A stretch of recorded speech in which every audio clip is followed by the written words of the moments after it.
Throw it. Let's go. All right.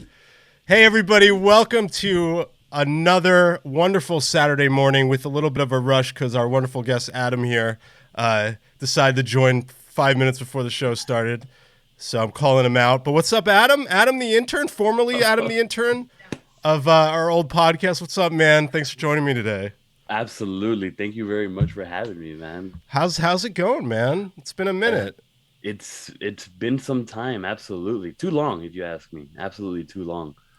But Rich, it's been going well, man. I mean, the one thing that goes really pairs really well with the quarantine is video games. So I've been having a good time. what have you been playing? Well, a lot of Halo. A lot of Halo has been throwing me back to my old days, man. Oh, it feels so good to be back on the sticks with the BR, man. Oh, it's so good. Yeah, Halo. Halo's been pretty much taken over most of my life. But aside from that, I've been playing a lot of D&D lately. I've been really getting D&D. All into right, all right, all yeah, I've right. been really getting into that a lot. All right. And So what's up, Retro Game Brews? Thanks for stopping by. He says you can't fix my face. That's right. it's because there's nothing to fix. Well, he's got a Can't fix beautiful. what's not broken. Ryan's got a beautiful face. Um, Adam, let's start off. I mean, hey everybody, yada yada yada. Airing the dirty laundry out. We had to rush this thing going. Jenza says I've been getting into private custom Halo Infinite games. He says. Oh, well then. Oh, okay. All right. Well, Adam, let's start what we do on this podcast with guests, okay? We're going to go back in time, okay? You and me, even though you're not that old as me. Tell us a story when you were a child that connected you to video games that really probably kick-started it all for you. What was that story? What was that childhood experience for you? Oh man. All right. So this is actually a pretty simple one for me because actually I got these ears right here, which will help me tell my story. It actually goes back to the Sega Genesis playing the Lion King game. The Lion Uh, King game, and that's a Lion King hat from Disneyland, I'm imagining? yeah, it's the Simba ears that you can get from Disneyland. Yeah, the Lion King game, man. Wow. In the early '90s, my That's a hard game, isn't it? I think, I mean, it's been years since I played it, but so it's actually known as one of the more difficult games for sure.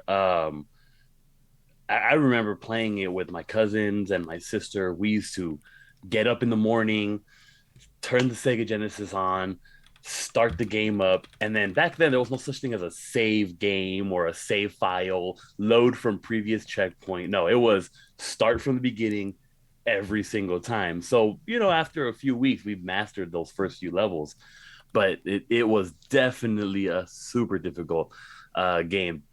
The most difficult part of that game was the waterfall for me. Oh man, that waterfall level where you had to jump from each log over and over again.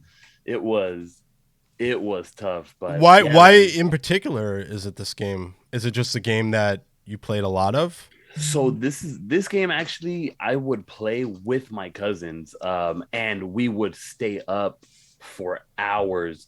I still remember we would do this thing to try and finesse our parents into thinking that we turned it off because turn off your game, it's late.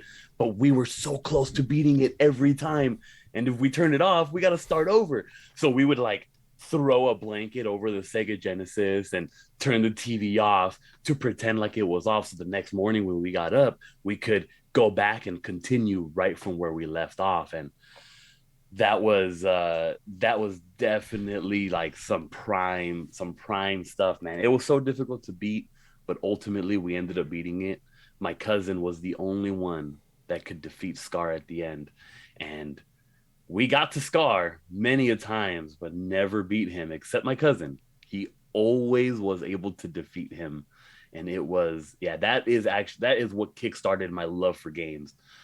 The movie itself is actually my favorite movie of all time. Lion King, hands down, is one of my favorite movies of all time. So not only is it my favorite movie, it's my favorite video game also because of these memories of just gaming for hours with my cousins. And And it was a part of like Lion King, Aladdin. You know, Disney animation in the late 80s wasn't doing so well. And it was the early 90s that kind of like rebirthed it with like all these great early 90s cartoon movies like Lion King, Aladdin.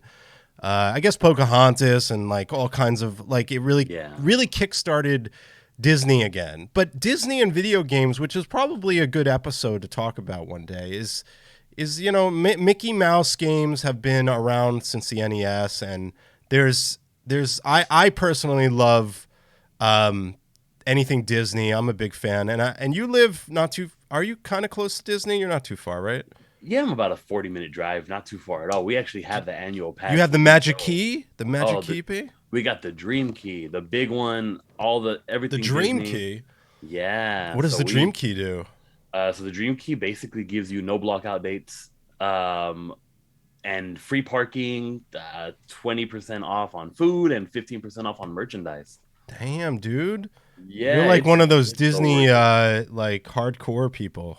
Oh, I got the stickers on my vehicle. Like I drive there, I see people with the stickers. I say they're my family.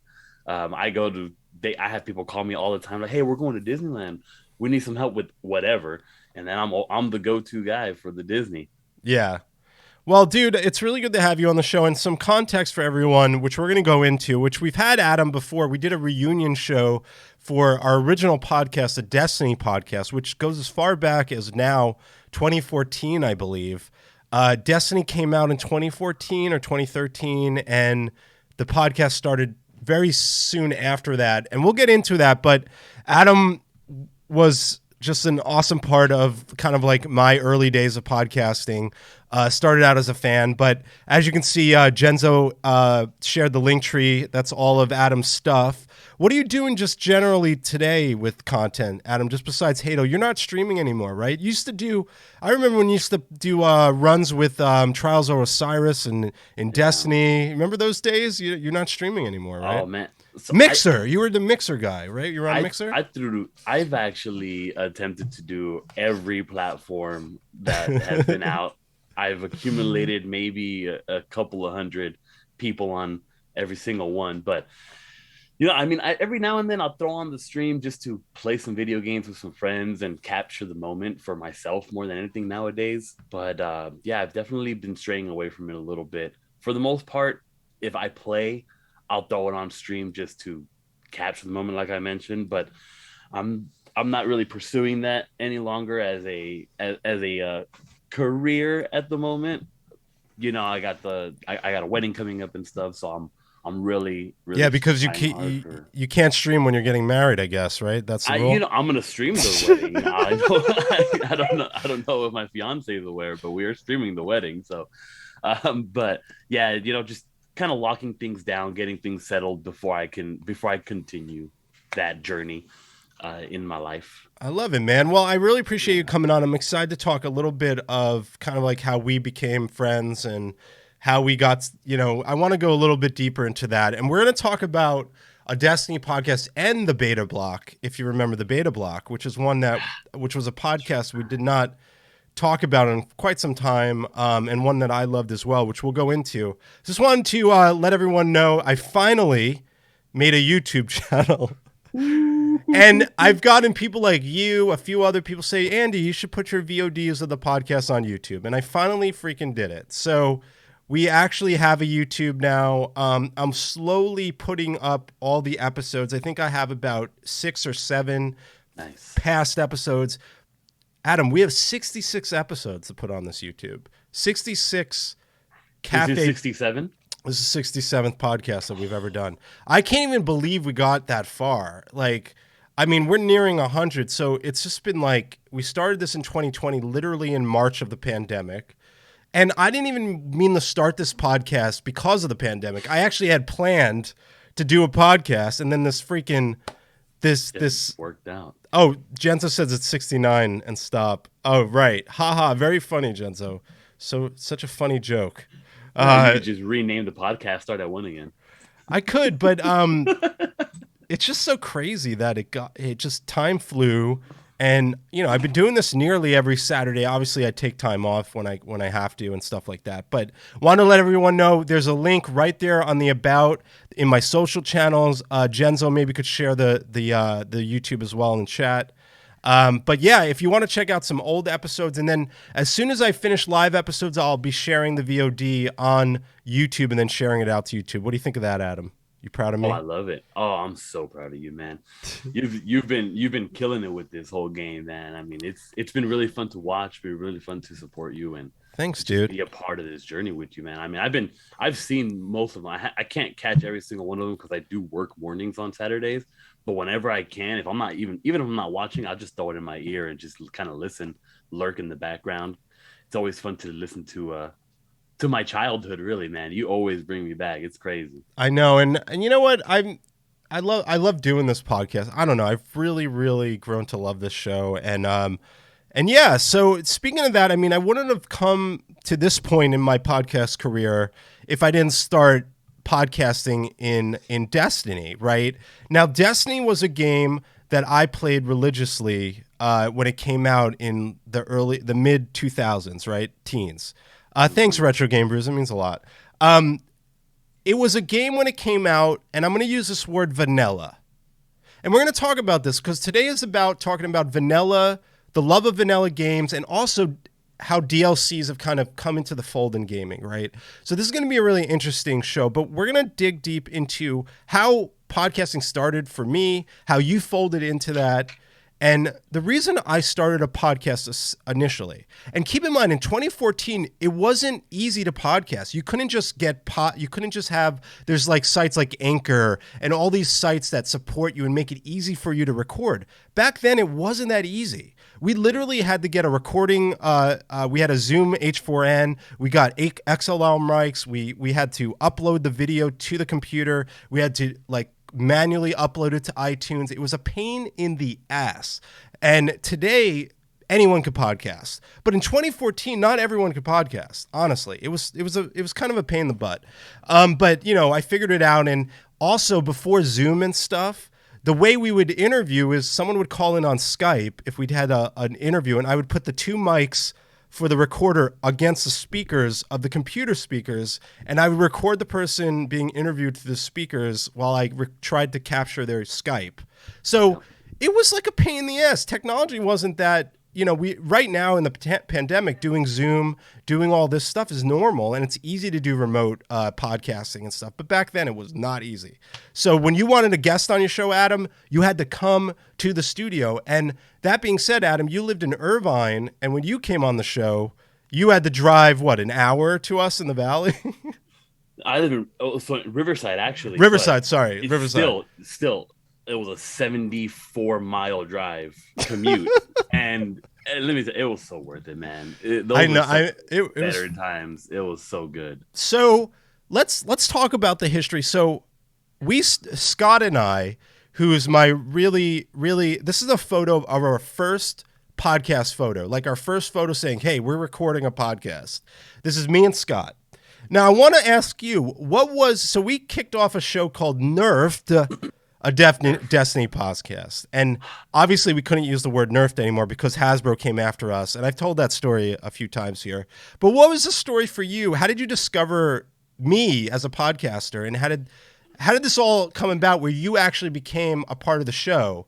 I have a picture here somewhere. Here you are.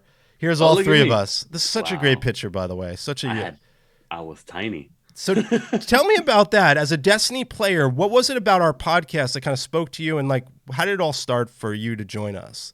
Man, for the most part, Destiny was one of those games where I just couldn't get enough of it. I needed more Destiny in my life at every moment that I could be conscious. If I could have Destiny while sleeping, I would. But that being the case, I was looking for content, YouTube videos. I was really big into podcasts at the time because of the Joe Rogan podcast and 10-minute podcast and others as well. But that is actually what led me. One day I was just like, I wonder if there's podcast related to Destiny. That would be pretty awesome.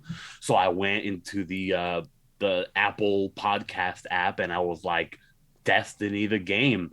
And I got like four options.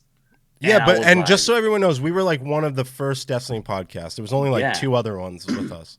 that's very true. So I gave every single podcast. I said, okay, there's four of them here. At work, I was very fortunate to be able to listen to music all the time, but I stopped listening to music and started listening to podcasts. So what I would do was I gave every single one of the 4 podcasts that I found. I don't remember the names of most of them, but I gave each one 2 episodes, and I said I'm going to listen to the first 2 episodes that they did, and I'm going to see where they're at, see how I like them. And for me, the one that stuck out the most was your podcast, because you were the only ones that were not cookie cutter. You weren't there to kiss up the Bungie, to stroke the ego of Bungie. Yeah, you were saying it how it was.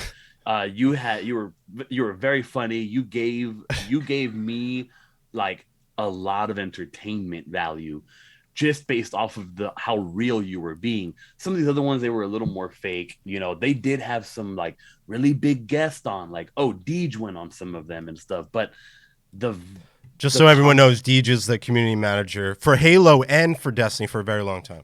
Yes. And he it was great to listen to them because I got a lot of information from those podcasts, but I didn't get as much entertainment. So I ended up sticking with 3 of them. The other 2, I can't even remember the names of, but the 2 was Guardian Radio and Destiny the Show were the other 2 podcasts available at the time.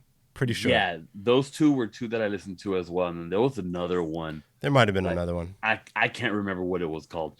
But yours was the one that stuck out the most because of the fact that you guys were just real, man. You guys spoke your truth.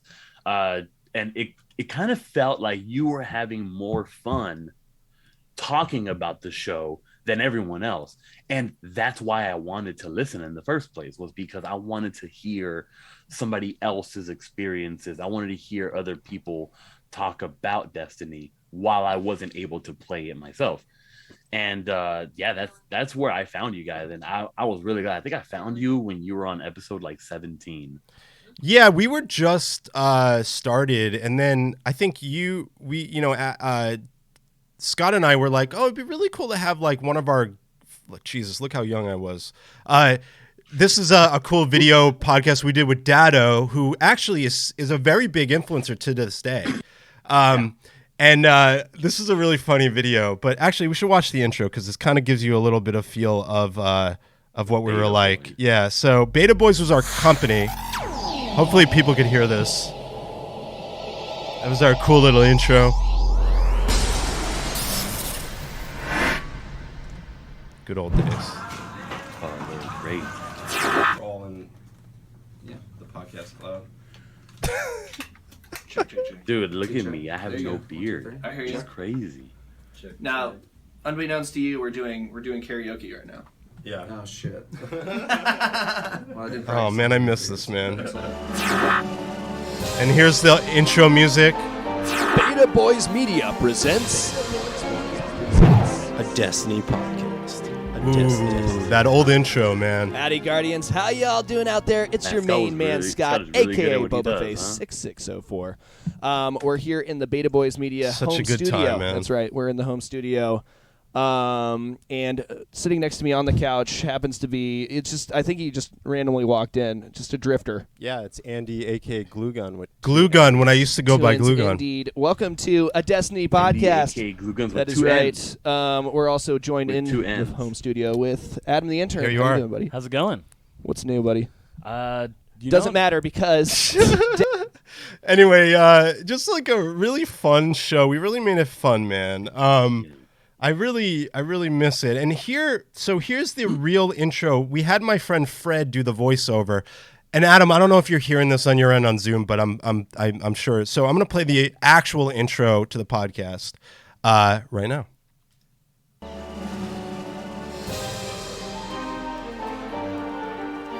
And now, Beta Boys Media presents a Destiny podcast. And that's my really good friend Fred, who used to do the intro. I don't know if you remember that. He had a deep, burly voice. He's like, Yeah. Beta Boys Media presents a Destiny podcast.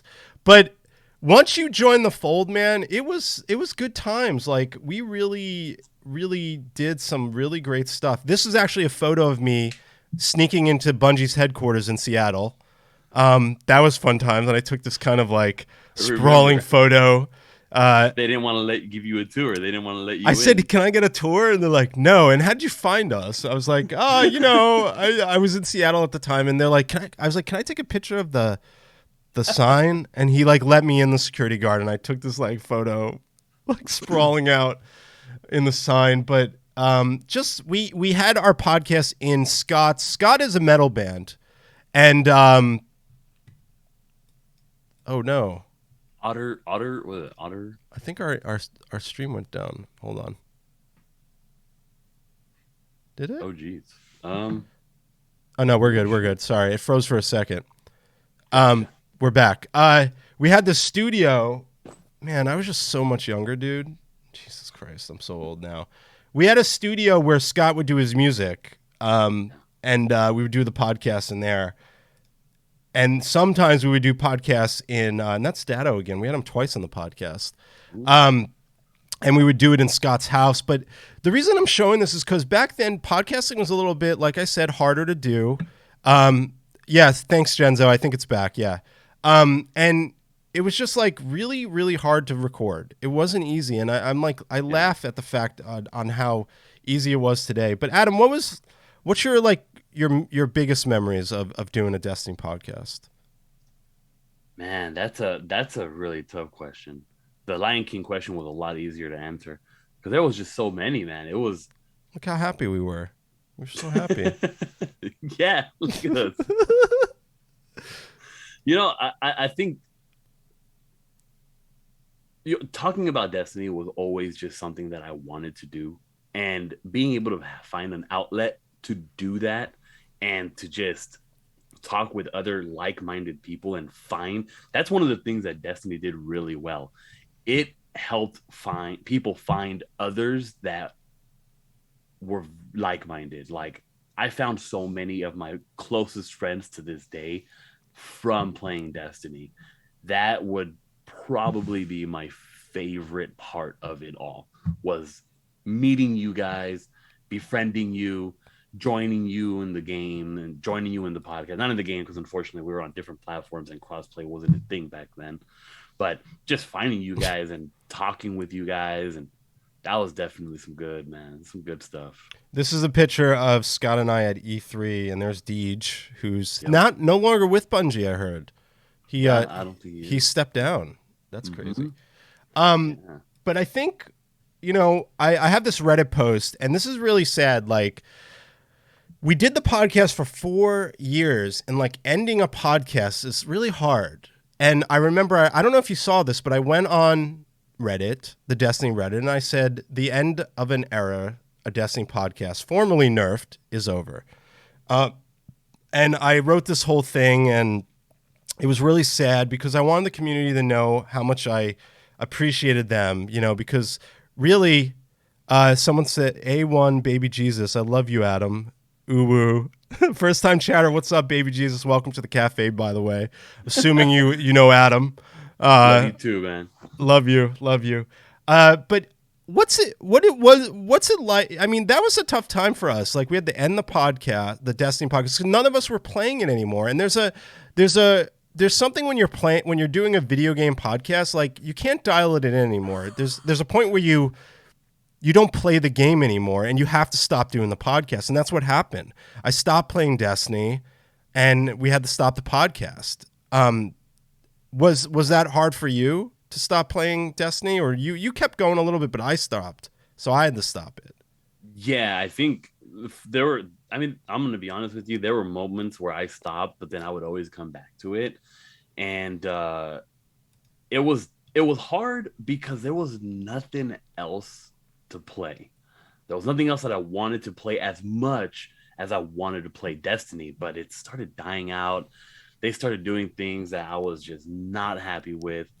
I made it all the way to Destiny 2 before I quit officially.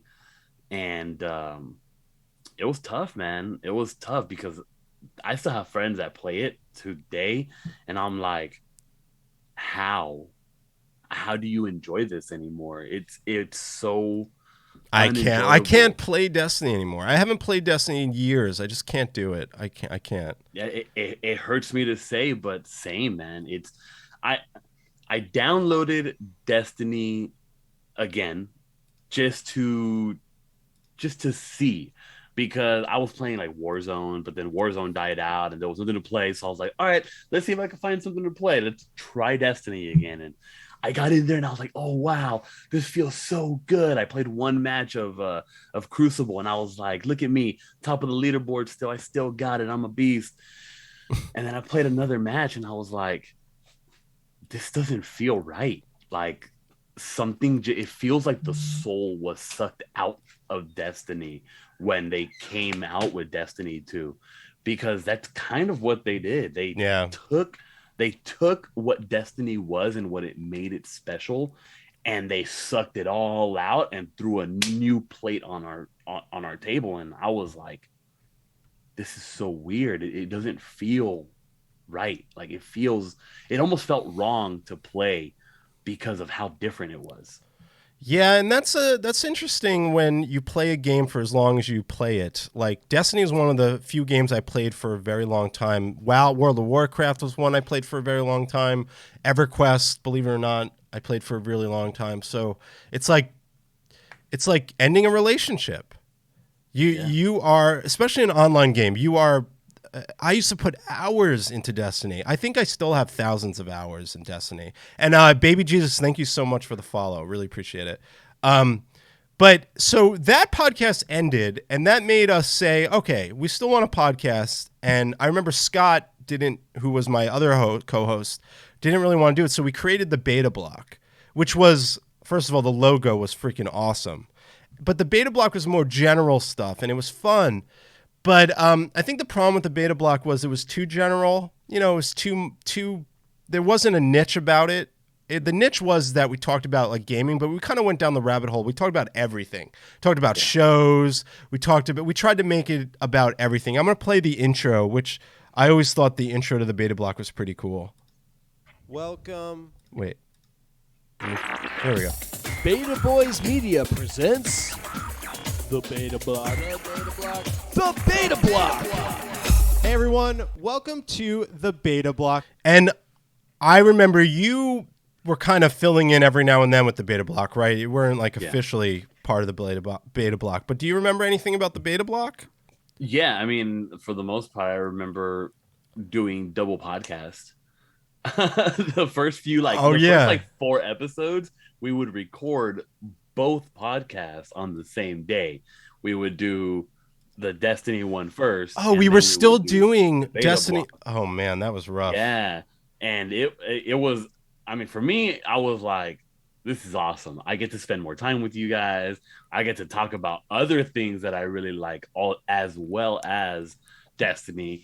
And every now and then we throw some Destiny into the Beta Block just for our, for our long time listeners. But yeah, I think that was definitely a good time. The Beta Block was still fun. Yeah, the Beta Block was really cool, and we had like segments. I forgot the name of a lot of the segments. Baby Jesus, we met LR. What is that? LRR? IRL, like IRL. Oh, it looked like an L. By the way, long time ago in Destiny days. We did. Is he talking to me? Or is he talking to you? Oh, okay. So nice to. For your birthday one year, we did a bar crawl around downtown Los Angeles, and we went to some like video game bar, and 82. Yeah, and he joined us. He and 2 of my other friends were there. Dude, I remember that. Holy crap, that's a long time ago. Thanks, Baby Jesus, for coming to my birthday. I remember now. Yeah, we went to a bar called Resident in downtown LA, which was outdoors, and you guys met us there, I think. And then we went to 82, which is the barcade in LA, which actually reopened about a year ago. So they're back. Really? Yeah. That place was cool, man. Place is cool still. It's still cool. And, for the Beta Block, one of the biggest interviews we did, which you weren't a part of, was the Angry Video Game Nerd. We interviewed, and this is at a time where, again, remote recording was not normal. And somehow I had to figure out how to bring in James Rolfe, who's the wonderful Angry Video Game Nerd. And what was strange is that the Angry Video Game Nerd never did interviews. But I reached out to him, and he's like, sure, I'll do an interview. And he did this humble hour-long interview. Actually, back then, when we recorded this, let me see when this was. This was 2017. Wow. Jesus. And this was a part of the beta block. And 5 years ago. Jesus, it's already 5 years. Yeah. Probably one of the coolest interviews I ever did was interviewing this gentleman, the guy that broke the barrier for playing video games on like content, like content creation with video games, right? James Rolfe is that guy, and he was like kind of like a part of the beta block and just the Beta Boys media journey. And I just remember this interview, which is an hour long, and I'll throw it in chat if people want to check it out. It still has pretty good views. There's 41,000 views on this thing. That's not bad. Huh? Jeez. That's really good. And I still got a nice hat on, but that one was gray. But anyway, enough about our past, Adam. It was great, It but was. it's over. And we're never going back to it. I'm never playing Destiny again. I don't think. I'm never playing Destiny again. Scott is playing Destiny, and I'm like, screw that. I'm not going back to that. That game felt like it was a job. And when a game feels like a job, it's not fun. It's Like not enjoyable as much. every day we'd go on there, do all at a point, vanilla Destiny, and this is where I want to get into this. Yeah. When Vanilla Destiny was out, the game was so different. If you look at Destiny when it came out in vanilla days, it was so different. But Adam, what does vanilla mean? What does a vanilla video game mean? What does that mean to you when you hear that word? Because it's a terminology in gaming that we're going to talk about right now. Kind of like the topic today is DLC, vanilla, playing vanilla games. But what is vanilla? I mean, vanilla is just plain. It's basic, right? It's the original. That's what vanilla means. It just means original. I mean, it's classic, right? Vanilla is. I mean, personally, vanilla is my favorite. My flavor of ice cream. favorite too. My Yeah, favorite too. see, you seem like a smart man. I knew it. But it means the original, right? And time they start adding things to it, it's no longer vanilla because it's vanilla until you throw sprinkles on top. It's vanilla until you start adding nuts. It's vanilla until you start mixing in and swirling chocolate, right? So that's basically what that's what vanilla means to me, at least. Well, let's read what Wikipedia describes vanilla. I love Wikipedia. I can read, I think. So in computer science, vanilla is the term used to refer when a computer software or sometimes also other computer-related systems like computer hardware or algorithms are not customized from their original form. They are used without any customizations or updates applied to them. Vanilla software has become a widespread de facto industry standard widely used by business and individuals. The term comes from the traditional standard flavor of ice cream, vanilla. Makes sense. According to Eric S. Raymond, the New York Hackers Dictionary, vanilla means more default than ordinary. It's Virtually a Podcast says it's for people who don't like surprises. Okay. Yeah. Okay. And what's up, Daniel? Good to see you, man. Thanks for stopping by. I like that vanilla ice cream. People always say to me, why do you go vanilla? It's so plain. But it makes sense that that's why we use the term vanilla. It's funny that I didn't really think about that. Now it all makes sense. But that goes to say, like, if there's a game that ruined the game once it started adding features and downloadable content, it was Destiny. Are there any other games you can remember, Adam, that once they started doing some downloadable content, DLC, that it ruined the game for you? And that goes for anyone in chat. Has any game been amazing as vanilla and then get ruined in DLC? Well, I mean, definitely. It's interesting because Destiny did both.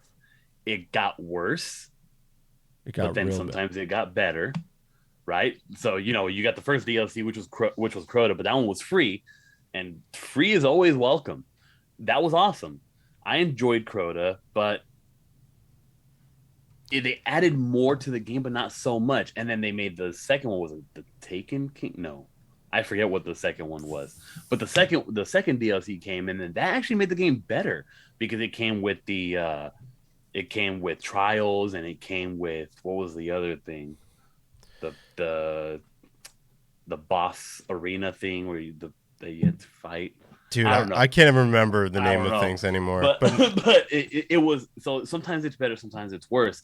I think one game that I can definitely say was much worse for adding DLC is Pokemon.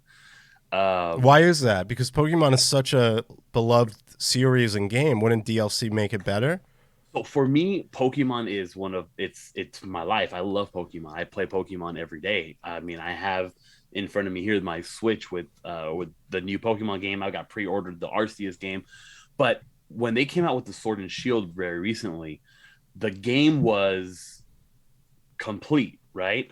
But then they added DLC for the first time to a Pokemon game. Right. And coming from the 90s and the early 2000s playing Pokemon Yellow, Blue, Red, those games were amazing. And then Pokemon Gold and Silver came out, and in the Pokemon game, for those that don't know, there's a region. And in this region, you have to collect X amount of badges and face X amount of trainers. And then you got to do the Pokemon League and become the champion. And then that's the end of the game. But Gold and Silver came out, and it was the first time that they had two complete games in one.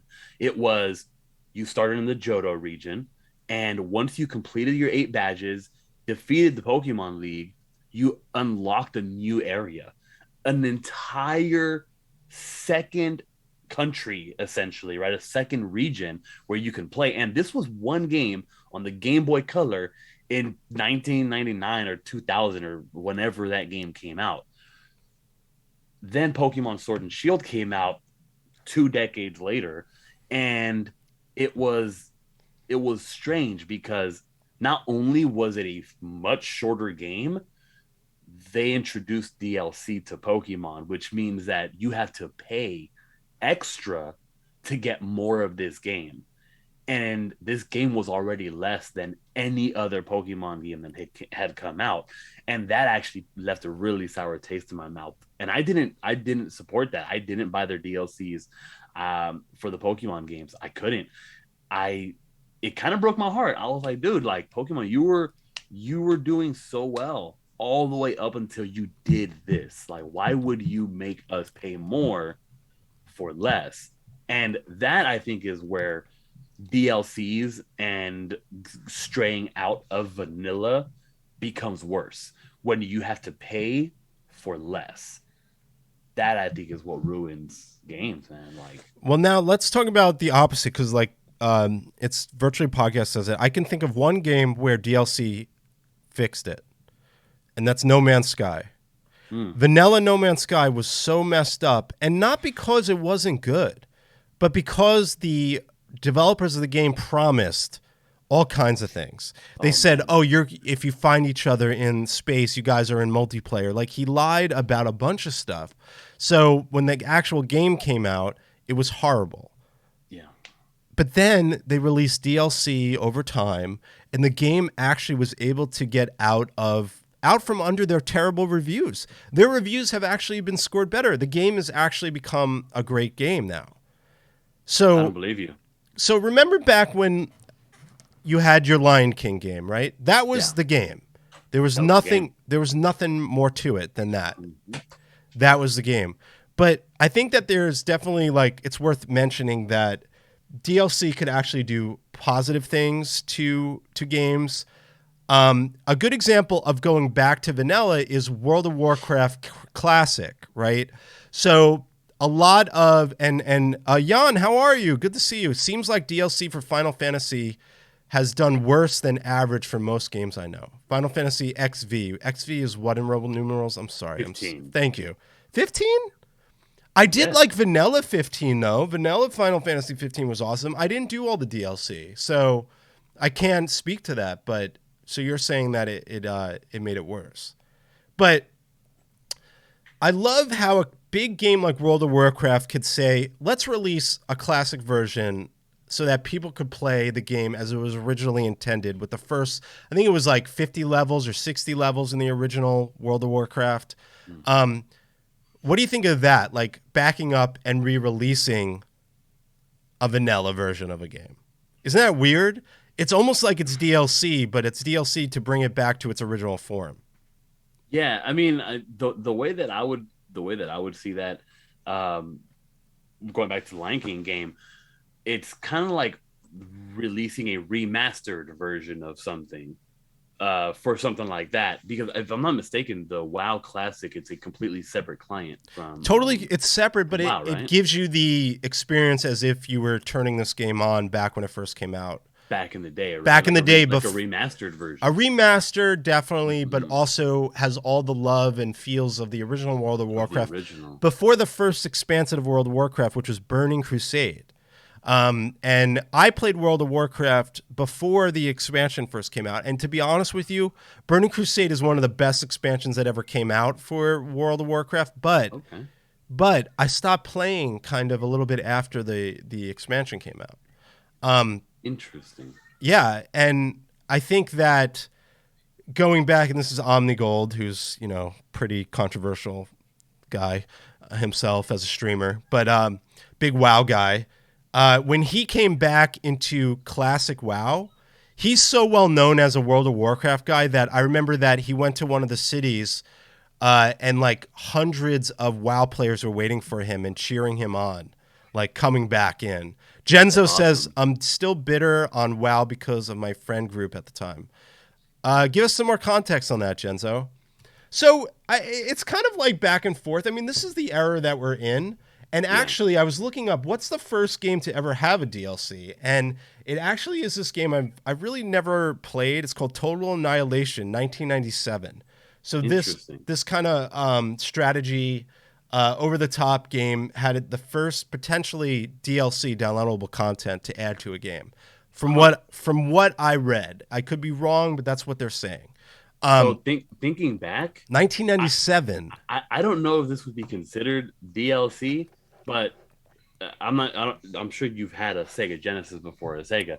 But when you would play Sonic was amazing. And if you wanted Sonic and Knuckles, there was a cartridge that you would put on top of the cartridge to get Sonic and Knuckles, right?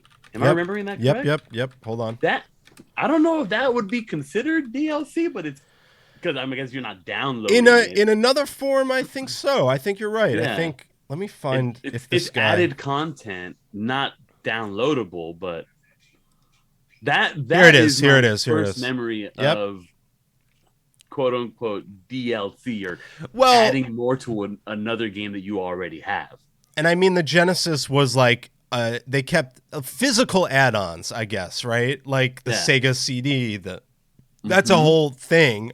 I don't know if it's so much DLC, but it's definitely expanding add-ons on the physical side of the actual content. Now, Genzo gives us some more context on his message up top, and he says, I was in beta and it was amazing. Tried to get more people in playing with me because I knew very quickly how communal it was. The group of friends were like, why the hell should I pay a sub plus buying the game in the first place? Very good point, Genzo. That makes sense. And Jan says, yes, I seem to remember that Sonic and Knuckles. Jan says, those chipmunks in Sonic were cutter than even most are today. I think that's cuter.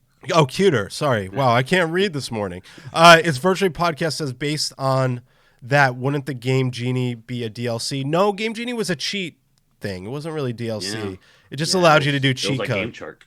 Game Shark, yeah. Welcome to the Cafe By the Way podcast, Spicy Ramen 10. I feel like DLC gives developers an excuse not to put so much effort on a game because they'll just give you the content later.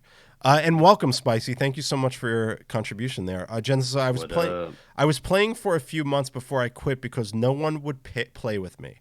Then a few months later, I stopped. They discovered WoW, and I was like, F you guys.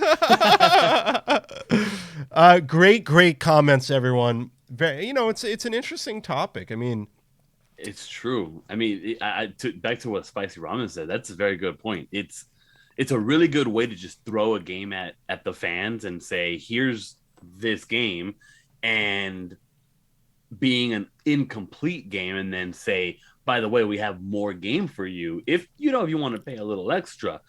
Back in the Sega game, in the Sega days, like before downloadable was possible, they had to give you the whole game or sell you a completely new one.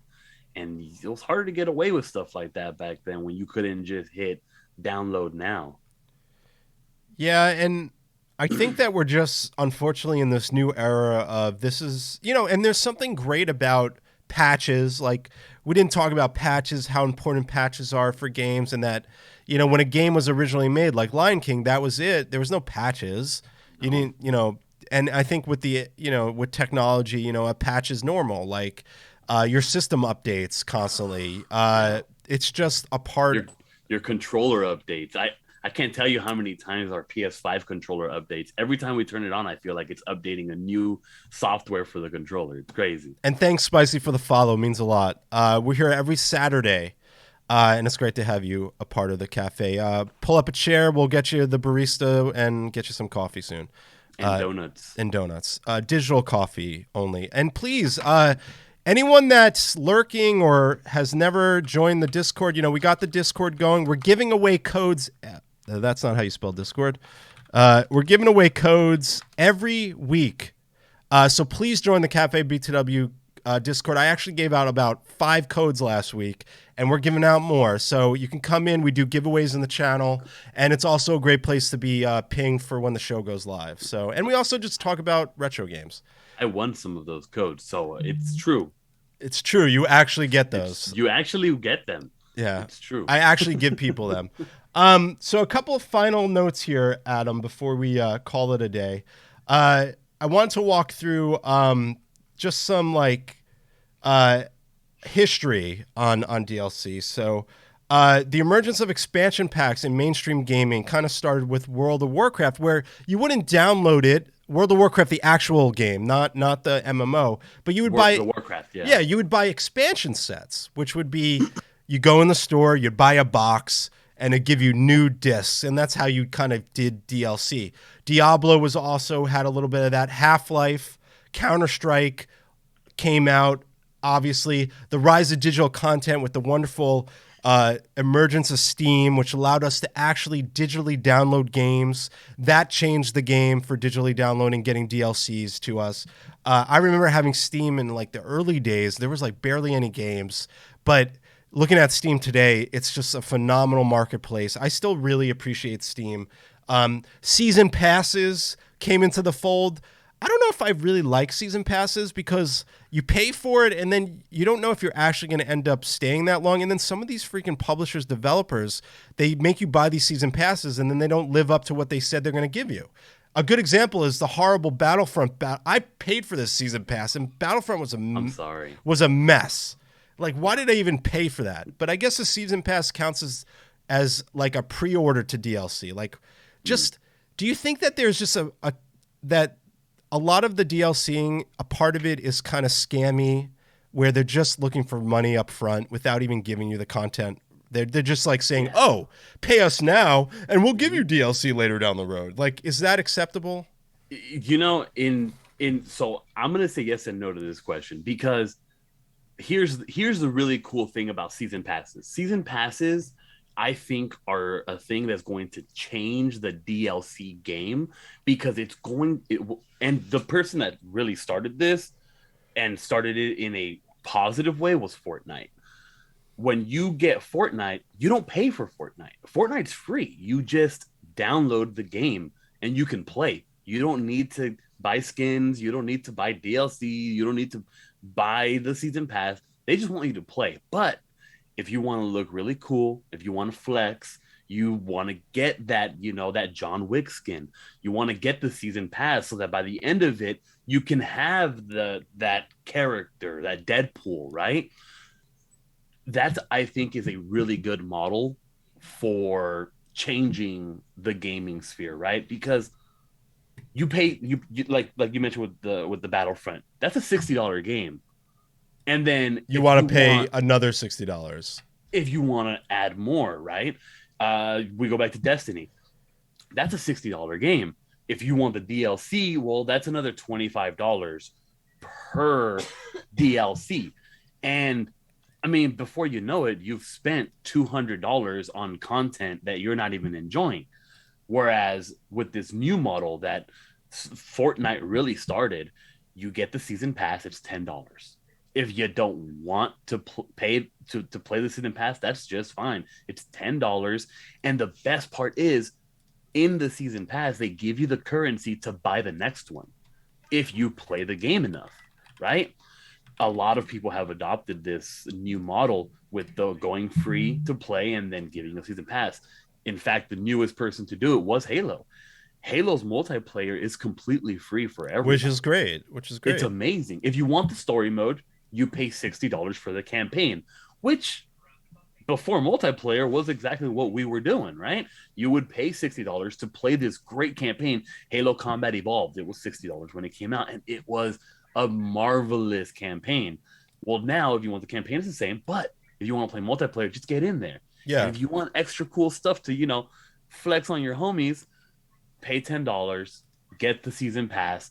You'll get enough currency for the next one. And I actually don't know if the season pass on this one gives you currency, but I know that there are ones like the Call of Duty, that one.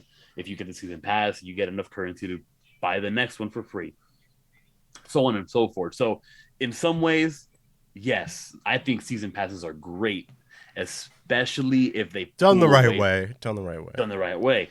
But when you're asking for more money and then you're giving us less content because of that, I think a DLC is a really good way for a company to bring out a game when they say that it's ready and it's not actually ready. Right. And then here's some DLC to add to the game, because if I'm not mistaken, I believe Destiny, that's kind of how it was. Destiny, when it first came out, was supposed to have all of this extra content, and a lot of data miners found that content in the code, but it was locked behind a wall, and that wall happened to be a DLC paywall. Well, let me read through these too. Jenza says season pass makes sense when they have set expansions planned to come out. Jan says, I don't know what I'm getting with that $200 though. What map will they drop next? Could be awful. Jensen says, but when they're like, oh, you get the first year of unannounced DLC for free. Jan says, now that with Minecraft Dungeons, I still won't do their season pass. That's the current scam I'm subject to. I wait till the DLC is available. Baby Jesus says, Halo's adjusting their store on Tuesday. Cheaper items and food for it. What? I don't know what that means. Bundles coming with more as well. So what does he mean? That on Tuesdays they discount things in the Halo store? No, it sounds like so Halo's they've been getting a lot of criticism, a lot of for their store. Originally their store was a little weak. They didn't really have too many good things, but they've actually been expanding it, adding more things to it, making it better, giving more content as per the request of the community and the fan base. So on Tuesday, they do a refresh where the store changes every Tuesday, right? And for a week, you have this set item that's available, but there's also daily items that refresh as well.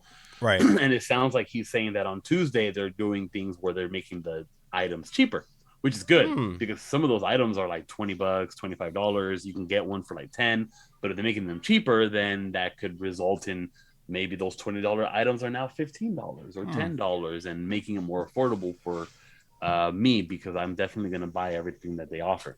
Yeah. Well, I mean, I think DLC expansion, like, it's good and bad. I mean, you could argue both equally. What's the future? So just to close out here, what's the future of DLC? What is the next iteration of DLC? Is it sending actors to your house to play with you? Is it what is? I think the one thing I like here in this article about the future of DLC is extending life of games. I think that's cool. I think being able to use DLC to extend lives or fix games, like Cyberpunk was an awful mess. I talked about it on here. but I'm hoping they could fix it in the future with DLCs. But Yeah. and then, for instance, that whole remake definitive edition of Grand Theft Auto came out, and it had so many bugs. Now It was bad. they had to update it. But I'll be honest, the bugs were endearing. I actually had fun with the bugs. There was a couple of funny bugs when I was playing San Andreas Definitive Edition. Like, I was like laughing about it. But I think the future of DLC is going to be a lot more. It's like it's never enough to buy the game anymore. There's always going to be that extra dollar you got to spend. And that's just going to keep happening depending on the type of game you're making. Like a story game, right? What I liked about Telltale games and story games is that DLC would be just extended story to the game. And that is cool. Like when you're adding more story, because you love story games, you want more. But multiplayer games are always fighting up against like complaints about this, the weapon's too buffed, the weapon needs to be debuffed. It's constantly subjective. And then the developers and publishers listen way too much to the community, and that ruins it. Sometimes, Adam, it's okay for the developer to put their foot down and say, this is how the game's meant to play. We don't want to do any more adjustments. And I feel like there's not enough of that anymore. And that's what happened to Destiny, in my opinion. They listened to the freaking Reddit of all places. They listened to the most toxic part of Destiny, which was the Destiny Reddit. And I think that is a shame. And I think that when you're a developer and you're making a game, sometimes it's okay to put your foot down and not do an update. What do you think of that as a closeout? Oh, absolutely, man. Sometimes the game is perfect, but it goes back to the old adage, right? You're going to please 50% of the people and you're going to piss off the other 50. You can't win. You're never going to win. You can't. See, for you and I, the Gjallarhorn being the most OP weapon was amazing. I loved it. But then to some people, it was like, oh, it makes the game too easy. And I'm just like, you're not playing the game right. Because even having the Gjallarhorn doesn't make the game necessarily easiest. I mean, it didn't make it easier, though. But I think it was tough. I like that about Destiny, where in the early vanilla days, it was actually, there were people that could not get certain guns because their RNG didn't give it to them. And that there was some other people that did. And I think as horrible as it was for some people that didn't get those weapons, it was still cool that they were rare. And rarity is something that we all love. Just like, exclusivity. It's like Jake Paul buying a fake Pokemon cards for $3 million. That was Logan Paul. Logan Paul, whatever. Both those brothers are crazy, all right? I'll say it right now. Freaking rich, crazy brothers. I'm not going to even get into Pokemon cards, but that being said, Adam, we're kind of closing in on the hour. You made it just in time for the start of the podcast, but did you have fun, man? Did you have fun talking to me? I always have a blast, man. Talking with you, hearing you, seeing your nice hat. It's always a good time. I know, I still have it. I don't always wear it as much anymore, but this morning I didn't sleep really well, and I had to get up and kind of like set up the show. So I've been a little bit tired today. But any final thoughts, sir, before we call it a weekend? Oh man, just stay safe out there. It's crazy right now, man. Everybody's downloading that new 2020 patch and. Wait for the hot fix on the 2020 patch, because everybody's getting this Corona Omicron variant bug in their system, and I guess the vaccine shots are what are they called? DLC, I guess. That's Is it real life DLC? That's the DLC. Yeah, wait to update your system before you start going out there, because this 2022 update, it's buggy. It's very buggy. Well, my friend, it's always good to see you. I hope I get to see you in person at some point. I might go to that convention that you mentioned the last week. Which one? The SoCal Retro Convention? Yeah, it's down the street from my house. In Ontario? Yeah. Let's go. 15 minutes from Ontario. So I reached out to them. I might meet you there. I reached out to them about potentially doing like, press or content there. So I'm waiting to hear back from them. But I would love, dude, maybe that's where we meet up. Maybe that's where it happens. I'll bring you some donuts for real. But wait, you don't like donuts? I'm just not a big fan of donuts. They're fine and all. I come from New York where we ate bagels in the morning. I'm more of a bagel guy, and bagels suck. Okay. And I'm not going to get into this right now, but bagels suck in LA. I've lived here for 15 years, and I haven't had a good goddamn bagel the whole 15 years I've been in LA. I'm sorry, it's true. What's your favorite bagel? And everything, Ooh, everything vanilla? bagel with a schmear, we like to say in New York, a schmear of cream cheese and some lox, onions, tomato, a nice lox and bagel, huh? Like I had a lox and bagel the other day for the first time, and it was different. It was different. It was salty. Dude, because it's the meat is supposed to be a little bit salty, but there is nothing on this god good earth better than a Northeast lox and bagel. Okay, It's salmon, right? it's salmon. It's smoked salmon, very salty, and it's delicious. I'll leave it at that. But that being said, dude, it's great to see you. Thanks everyone that stopped by. Anyone new? Good to see you, Jan, Baby Jesus, Genzo. I saw Retro Game Brews earlier. No fear as always. Thank you all. We're gonna raid a really cool streamer. She does a lot of charity streams for the Stay Up to Cancer community. She's really fun. She plays a lot of games like Witcher and like RPGs and stuff like that. Her name's Stormfall. Let's give her some love on this weekend. And Adam, thanks so much, as always, for taking the time to hang out with me, sir. Thank you for having me, man. Have a wonderful day. Yeah, and we'll see everyone next Saturday for another episode of CafeBTW. For now, I'm going to close the shop, but we'll be open next Saturday. Until next time, I'm Andy. All my socials are below. Click those things, and we'll see you next week. Wash your hands and be well. Bye. Let's raid her. All right, brother.